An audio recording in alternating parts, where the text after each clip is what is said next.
Le RSA, donc, c'est le revenu d'insertion qui existe aujourd'hui jusqu'à l'âge de 18 ans et qui repart plus tard sous d'autres formes d'aide. De plus en plus, on s'aperçoit que les 18-25 ans sont dans la difficulté. Donc est-ce que demain, il faut le passer aussi pour les 18-25 ans? Non. Aujourd'hui, je pense qu'il y a... La crise sanitaire a quand même montré que les personnes qui, aujourd'hui, connaissaient le plus de difficultés, ce sont quand même les jeunes. Et je crois qu'on peut tous reconnaître qu'être jeune dans cette période, c'est particulièrement compliqué. Et on voit que le taux de pauvreté chez les jeunes, et particulièrement chez les moins de 25 ans, est 2 fois plus élevé que la moyenne nationale.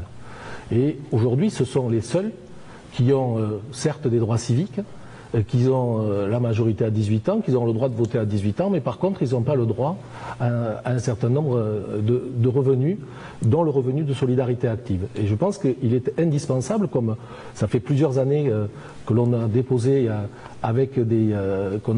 une volonté d'expérimentation, comme la loi le proposait, qui a été balayée d'un revers de main au niveau national, pour pouvoir expérimenter ce qui est ce revenu de base pour les 18-25 ans. Et je crois que c'était une proposition qui mériterait de prospérer, parce qu'on a vu aujourd'hui que c'était vraiment une urgence sociale importante.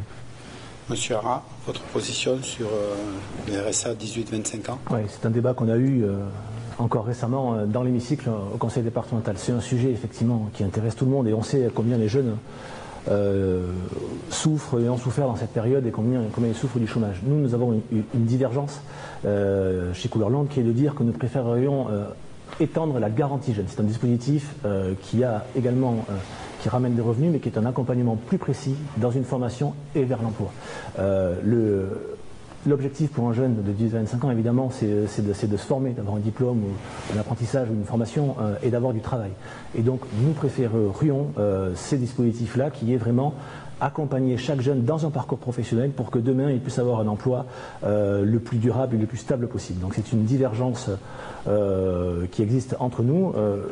Je profite de mon temps pour dire qu'on ne se cache pas, monsieur. Moi, je suis adhérent au MODEM depuis très longtemps et dire que nous n'avons rien fait les uns les autres, c'est franchement manquer de respect aux élus que nous sommes, aux hommes que nous sommes, aux équipes qui nous ont accompagnés. On est plus ou moins bien, mais enfin, on a à chacun à nos places. Et pour les 2 personnes qui sont à côté de moi, c'est la même chose, fait de notre mieux en essayant de régler tous les problèmes qui se posaient. Voilà. C'est dit. Monsieur Dudon. Bien, pour notre position qui a déjà été débattue donc, au conseil départemental, la question qui nous a été posée sous forme de motion, c'est qu'un RSA jeune, c'est-à-dire la même formule que pour ceux qui sont plus âgés et qui existent déjà aujourd'hui. Nous aussi, nous serons repliés plus sur la garantie jeune, qui est un dispositif existant qui aurait pu être étendu, mais qui s'appuie sur un système appairé de formation, c'est-à-dire de retour à l'emploi. Et ça nous paraît essentiel. Je dirais dans ce volet-là, pour nous, l'insertion vers le travail nous paraît, imparable. Si on n'arrive pas à ça, et notamment vers les plus jeunes, qui normalement sont en capacité de travailler sans aucun problème, on va encore vers, une redistribution normale, parce que ce qu'ont vécu les jeunes pendant cette crise sanitaire a été fort dommageable. Et donc il faut savoir y répondre, mais avec les bons objectifs, ne pas se replier sur un dispositif qui existe déjà, que l'on va étendre avec les dérives que l'on connaît. Monsieur Dumont. Alors je suis en tout cas partiellement d'accord avec mon voisin, Monsieur Forcino, au sujet du RSA jeune. Il faut absolument, c'est une injustice sociale de toute façon, puisque quand on a 18 ans, on a le droit de voter, mais on n'a pas le droit d'avoir les mêmes droits qu'un adulte.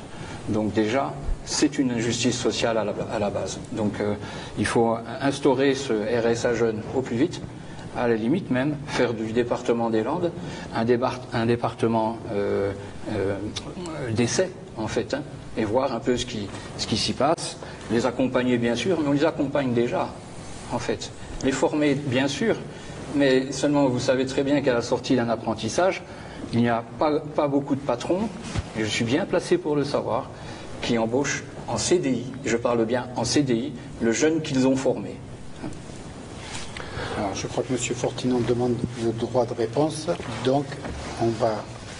Monsieur, voilà, on peut y aller. C'est pas un droit de réponse, c'est plutôt un complément. Le RSA, aujourd'hui, on ne pense qu'à l'allocation. Mais l'efficacité du RSA, sa force, c'est l'accompagnement. Et tous les départements qui ne font pas d'accompagnement, c'est sûr, vont dans le mur. Mais dans ce département où il y a des politiques d'accompagnement et d'insertion qui sont fortes, il y a des résultats importants à la matière. Et donc, ce qui est vrai pour les plus de 25 ans, il n'y a pas de raison que ce ne soit pas efficace pour les plus de 18 ans.